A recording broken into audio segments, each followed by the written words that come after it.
বান্দরবান স্টেডিয়ামে অনূর্ধ্ব-17 জাতীয় চ্যাম্পিয়নশিপ ফুটবলে আজ সকালে ফেনী ও নোয়াখালী জেলা দলের ম্যাচে গোলশূন্য ড্রয়ে শেষ হয়।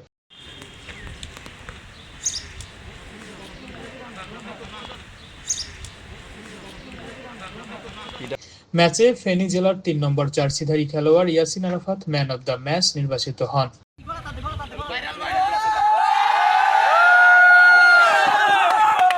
বিকেলে কক্সবাজার ও লক্ষ্মীপুর জেলা ম্যাচের লক্ষ্মীপুর ১-০ গোলে জয় পায়।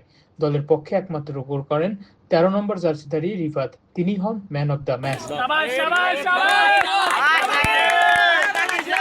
বাংলাদেশ ফুটবল ফেডারেশনের আয়োজনে এবং বান্দরবান জেলা ফুটবল অ্যাসোসিয়েশনের ব্যবস্থাপনায় কর্ণফুলী অঞ্চলে ৮ জেলার অংশগ্রহণে এই প্রতিযোগিতা অনুষ্ঠিত হচ্ছে।